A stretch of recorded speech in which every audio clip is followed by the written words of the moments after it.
El reloj marcaba las 8:42 de la mañana cuando Kendrick Robinson estacionó su coche en el estacionamiento frente al Tribunal Municipal de Greenville, Carolina del Sur.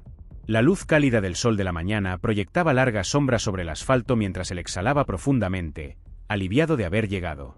No le gustaba llegar tarde. Como fiscal federal, su vida profesional giraba en torno a la disciplina y la preparación, pero ese día la vida había conspirado en su contra.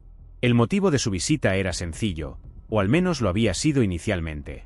Estaba allí para impugnar un error en el ajuste de impuestos de la propiedad de la casa que su abuela le había dejado. Antes de continuar, quería pedirte un favor. Nuestro objetivo es llegar a 1000 suscriptores aquí en YouTube y tu ayuda es muy importante. Por eso, si te suscribes y comentas, suscrito, responderé a tu comentario como agradecimiento. Muchas gracias por su apoyo. Ahora sigamos. La ciudad había aumentado inexplicablemente los impuestos y Kendrick había pasado semanas recopilando pruebas de que se trataba de un error. La casa era mucho más que un inmueble para él. Era el ancla de su infancia, el lugar donde aprendió lo que estaba bien y lo que estaba mal, bajo la atenta mirada de su abuela. Con un traje oscuro, camisa blanca impecable y su maletín en mano, Kendrick parecía el abogado experimentado que era, aunque su mañana había sido todo menos fluida. Una llamada urgente sobre un caso de trata de personas había retrasado su llegada. El equipo defensor había presentado una moción de última hora y Kendrick no podía ignorarlo. La revisó rápidamente, proporcionó comentarios a su equipo y luego se dirigió al tribunal, consciente de que se estaba acercando al límite de tiempo. Mientras ascendía las escaleras hacia el tribunal, su teléfono vibró. Un vistazo rápido mostró un mensaje de su asistente en la oficina del fiscal de los E.U. El juez de Greenville tiene la reputación de ser severo con los que llegan tarde. Ten cuidado. Kendrick suspiró y metió el teléfono en su maletín. No estaba preocupado. Los hechos eran su arma y llevaba consigo evidencia sólida. Sin embargo, algo en ese mensaje le dejó una sensación inquietante. A medida que Kendrick entraba en el tribunal, una sensación de incomodidad lo invadió. El edificio era pequeño y envejecido, con paredes de un beige apagado y asientos gastados por décadas de uso. El aire olía a café y papeles viejos, y el bullicio de las personas que se movían apresuradas por los pasillos lo rodeaba. El ambiente era distante del orden que estaba acostumbrado a ver en los tribunales federales. Aquí, la gente parecía lidiar con asuntos menores, multas de estacionamiento, disputas de vecindad, pequeñas causas que no eran más que rutina diaria para el sistema judicial. Kendrick consultó su reloj, 8:50 de la mañana. Quedaban 10 minutos para encontrar la sala correcta. Comenzó a caminar por un pasillo estrecho, siguiendo las señales con dirección a la sala 204. Al llegar, vio que la puerta ya se encontraba entreabierta. En ese momento, una joven vestida informalmente entraba al tribunal. La mujer se sentó en una de las primeras filas, sin que el juez le prestara atención. Mientras tanto, un hombre mayor, también tarde, llegó un momento después y se acomodó sin recibir el menor reproche. Kendrick observó esto mientras se acomodaba en un asiento vacío cerca del fondo. Lo que le llamó la atención no fue solo la falta de reprimendas para esos dos, sino el contraste palpable con el trato que él había recibido. Sabía que no podía hacer nada al respecto en ese momento, pero no pudo evitar anotar mentalmente la disparidad. El juez Charles Whitman entró en la sala con su porte imponente. Su cabello plateado y sus ojos azules penetrantes recorrieron la sala con una mirada afilada que dejaba claro quién estaba a cargo. Sin decir una palabra, comenzó a dictar sentencias con la precisión de un reloj, casi como si todo se tratara de un trámite mecánico. Cuando finalmente llegó su turno, Kendrick se acercó al podio con calma, buscando proyectar una seriedad que contrarrestara cualquier posible rechazo por su tardanza. Pero al mirarlo, el juez no mostró el más mínimo signo de relajación. El ambiente se tensó inmediatamente. Después de la audiencia, Kendrick no pudo dejar de pensar en la disparidad que había presenciado en la sala del tribunal. No era la primera vez que se encontraba con un juez de carácter severo, pero algo en la forma en que Whitman había manejado la situación lo había perturbado profundamente. La multa que le impuso había sido excesiva, y su actitud implacable había dado la sensación de que su presencia como abogado no era más que una formalidad. Pero lo que más le incomodaba era el trato desigual entre los presentes en la sala. Esa misma tarde, Kendrick se dedicó a investigar. En lugar de regresar al trabajo como tenía planeado, comenzó a revisar registros públicos sobre casos previos en el tribunal municipal. Comenzó a notar patrones en las decisiones del juez Whitman. Los acusados negros eran multados con mayor frecuencia y con multas mucho más altas que los acusados blancos, incluso por las mismas infracciones. Las pruebas parecían claras, pero Kendrick sabía que debía ser cauteloso antes de sacar conclusiones precipitadas. Llamó a varios abogados locales que habían trabajado en el tribunal en los últimos años. Las respuestas fueron sorprendentes, aunque la mayoría de ellos se mostró reacia a hablar abiertamente. A medida que conversaba con ellos, Kendrick comenzó a comprender que la disparidad no era un caso aislado. Algunos le contaron historias de reus negros que habían recibido castigos más severos, mientras que otros, en circunstancias similares, solo habían recibido advertencias.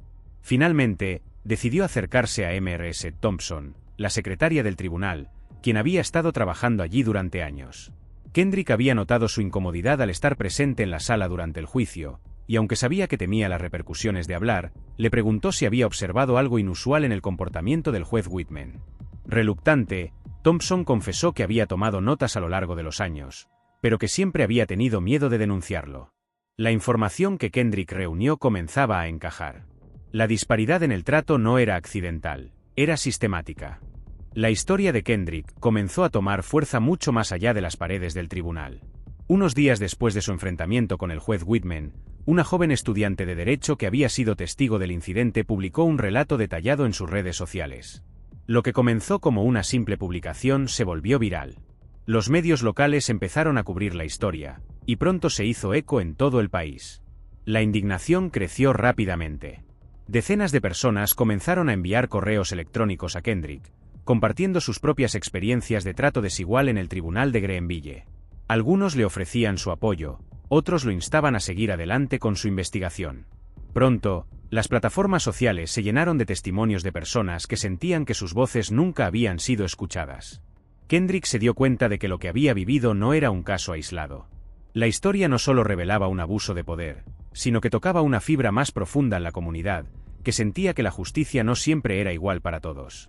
Los activistas locales comenzaron a organizar protestas frente al tribunal, exigiendo una revisión del sistema judicial. Las pancartas que pedían justicia para todos y basta de discriminación en los tribunales se alzaron como un grito de unidad. Mientras los medios lo llamaban para entrevistas y la comunidad presionaba por respuestas, Kendrick sabía que lo que había comenzado como un simple desacuerdo se estaba convirtiendo en una lucha más grande.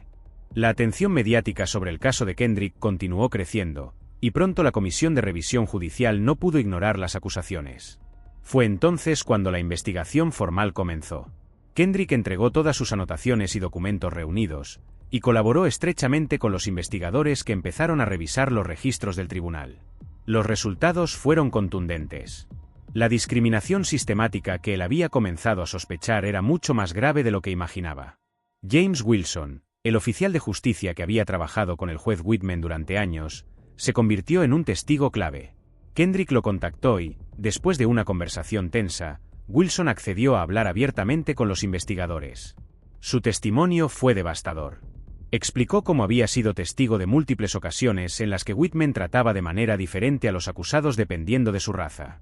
Wilson admitió que, aunque siempre supo que algo no estaba bien, nunca se atrevió a hablar hasta que vio a Kendrick tomar una postura firme.